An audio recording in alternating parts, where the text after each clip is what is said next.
Hi guys, in this video we're going to talk about the moral and political conflict that has arisen from the Suis Samuel attacks and the rising diplomatic conflict between France and Turkey. A string of deadly attacks in France, including the assassination of schoolteacher Samuel Paty for showing the Charlie Hebdo cartoons in class, has led to a heated moral, political and diplomatic conflict with consequences both at home and abroad. Turkey has called for a boycott of French goods, while President Macron has recalled the French ambassador to Turkey. Where should we stand in this debate between free speech and religious sensitivity? What are the measures that President Macron is taking to bring an end to this radicalism, and do they go too far? What are the geopolitical implications of this diplomatic rift between France and Turkey? And what are the domestic political motivations of Macron and Erdogan? All that in this video. Just before we start, don't forget to subscribe for more political analysis videos every week and hit that bell notification while you're at it. A deadly cartoon. As most of you already know, 5 years ago, the left-wing satirical newspaper Charlie Hebdo, which regularly publishes satirical cartoons of Marine Le Pen, the Pope and anyone else, was targeted in a violent attack that left 12 dead and 11 injured after publishing a cartoon of the Prophet Muhammad. This led to a wave of protests in which many Muslims and non-Muslims alike condemned the attack, while others condemned the newspaper for insulting religious sensitivities. 5 years later, Charlie Hebdo republished this cartoon during the trial of these attackers. It was in this context that French schoolteacher Samuel Paty decided to show his students the Charlie Hebdo cartoon as part of a class on free speech. For this, he was beheaded by armed thugs. This has sparked a wave of controversy, not just in France, but across the Islamic world. Several cities in France have displayed the other Charlie Hebdo cartoons prominently in public, while mass protests have broken out across the Islamic world. And this was followed by yet another knife attack, this time in the city of Nice, which left 3 people dead, while another attack in Lyon resulted in a priest being shot dead in broad daylight. The battle lines have been drawn. Free speech versus religion.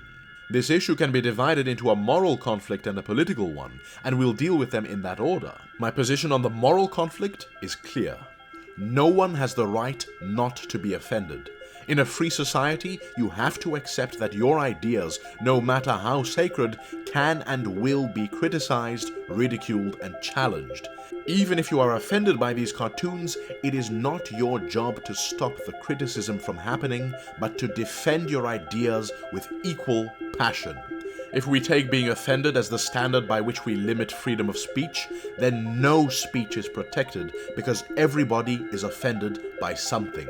Charlie Hebdo has long made ridiculous cartoons of hard-right French leader Marine Le Pen, as well as the Pope and Jesus, who are revered by Christians in France. Yet they did not take this as an excuse to kill people.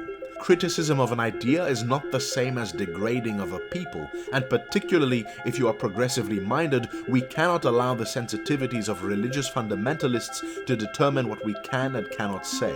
If we accept that the blasphemy laws of any particular religion can dictate what we can and cannot say, then we are no longer living in a free, democratic and secular society, but in a far-right religious theocracy. Freedom of religion is not the freedom to impose your religious rules on others.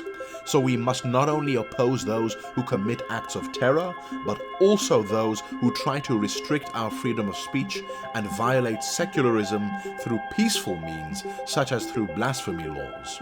At the same time, however, inciting hatred and violence towards Muslims cannot and should not be tolerated, not in society and not on this channel.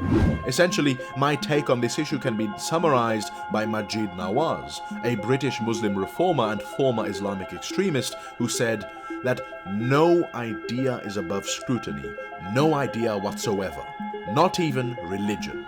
To criticize, to scrutinize, and to satirize my own religion is not Islamophobia. I repeat, no idea is above scrutiny. No people are below dignity. Macron versus Erdogan. But the political motivations behind this conflict are not as clear-cut and also have geopolitical implications. This controversy has led Turkish President Erdogan to call for a boycott of French products in response to the Muhammad cartoon, but also in response to another cartoon by Charlie Hebdo which made fun of Erdogan. And he has condemned Macron for being anti-Muslim and has suggested that Macron needs mental health treatment. In response, Macron has recalled the French ambassador to Turkey, and leaders of multiple European countries have condemned Erdogan. At the same time, calls for a boycott have spread across the Islamic world, and in some places, French citizens are in danger. What is the impact of all this? Well, it hasn't been good for Turkey. The tensions with France, amongst other factors, have caused the value of the Turkish lira to hit record lows. Funnily enough, this makes French goods more expensive, making it easier to boycott them. As for the boycott, trade between France and Turkey is worth over $14 billion, with France being Turkey's 6th largest customer, while Turkey is France's 12th largest customer.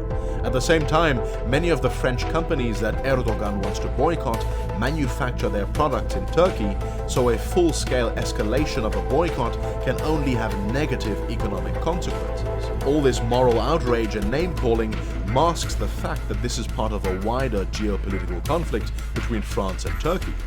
Despite both being members of NATO, France and Turkey have been at odds with each other on multiple fronts. In Libya, they support different sides in the same civil war, with Turkey backing the UN-recognized GNA government in Tripoli, while France supports the unrecognized but far more powerful forces led by General Haftar. In fact, the Turkish Navy even blocked a French ship from doing a search of a cargo ship suspected of bringing weapons into Libya, a violation of the arms embargo. In the Nagorno-Karabakh conflict between Armenia and Azerbaijan, France has accused Turkey of sending in Syrian fighters to help Azerbaijan. In the conflict in the Eastern Mediterranean over gas exploration, France and Turkey are opposed as well. So in many ways, all this fiery rhetoric and diplomatic flexing is just a continuation of the diplomatic conflict. Indeed, while European countries have stood by France in terms of their rhetoric, in terms of action, they have been much more careful. You see, a worsening relationship with Turkey has real geopolitical costs.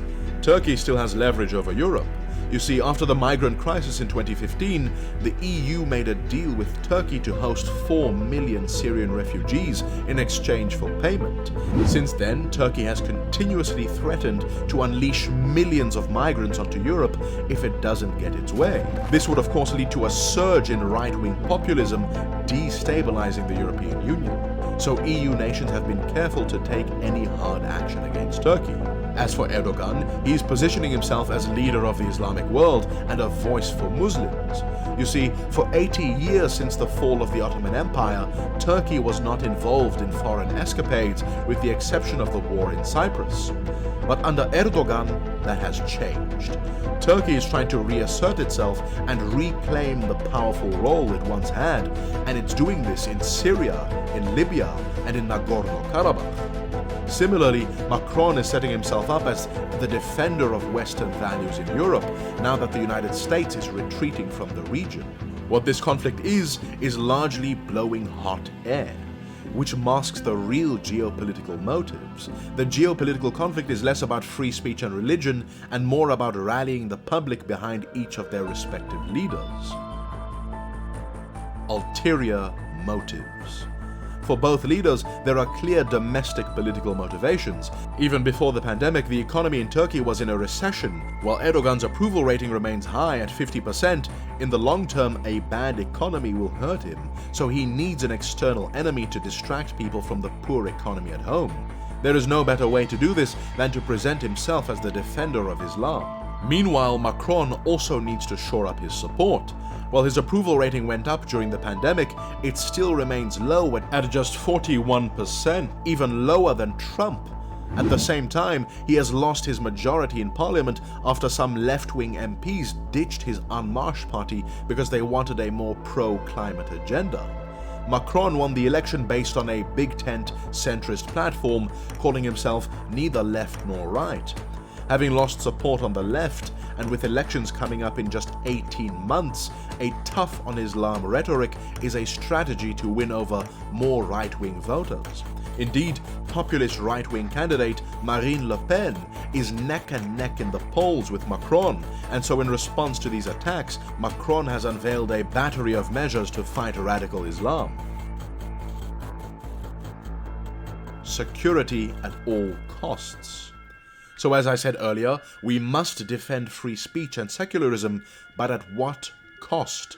What has President Macron actually done, and does it meet those goals? In the immediate aftermath of the attacks, dozens were arrested or had their homes searched. 51 Islamic organizations are being monitored. Macron has put pressure on social media companies to police extremist content, and at least one mosque has been shut down for sharing a video saying Samuel Paty should be intimidated. On top of that, Macron has proposed broader measures including bringing an end to foreign funding of mosques and Islamic organizations, ending the system of sending imams from abroad, requiring religious organizations to sign a commitment upholding the secular and democratic values of the French Republic in order to gain access to government subsidies, increasing economic and social mobility for immigrants, but also expanding the powers of the French surveillance state. Now, some of these measures make sense. There is no reason why foreign powers like Saudi Arabia, with its radical form of Islam, should be funding mosques in Europe. Much of the radical Islamism that we see today is not part of an ancient tradition of 1400 years of Islam, but rather the last 50 years of Saudi financing of Islamic institutions around the world. It also makes sense that taxpayers should not fund radical organizations and that strings should be attached to any kind of government funding. I also think that it's important to tackle the inequality that exists in France between those with a migrant background and those without.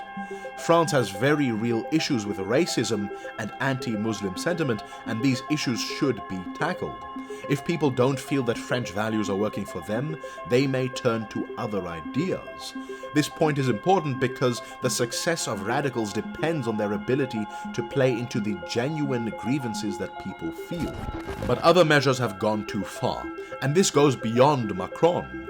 From 2015 to 2017, France was under a 2-year state of emergency which granted the government extraordinary powers to detain people, perform searches, and mass surveillance on an industrial scale with little to no oversight by the courts. Macron ended the state of emergency but replaced it with an anti-terror law that includes many of the same measures of mass surveillance, tracking, and search powers concentrated in the executive. These kind of sweeping powers may temporarily improve a president's approval rating and help Macron to win the next election, but in the long term, they have only limited impact on terrorism while eroding the checks and balances that make France a liberal democracy. On top of that, there's a very real risk that such measures will be disproportionately used on Muslims. We should not allow terrorism to provoke an overreaction. That's the goal of the terrorists. It's not about the death toll. The death toll from terrorism is extremely low compared to other causes of death. The goal of terrorism is to provoke an overreaction so that people become polarized, which makes it easier to radicalize them. The lesson here is that we should not allow terrorism to force us to take measures that lead us to abandon the very democratic values that we claim to be defending. We should not allow the actions of radicals to provoke us against our fellow citizens who happen to be Muslim. We should not give up our liberty for temporary security. And last but not least, we should not allow religious sensitivity to trump our right to freedom of expression. Because no idea is above scrutiny and no people are below dignity. If you like this type of video, consider supporting the channel on Patreon. Thank you to my Patreons for making this video possible. Like, share, and subscribe, because this was my take.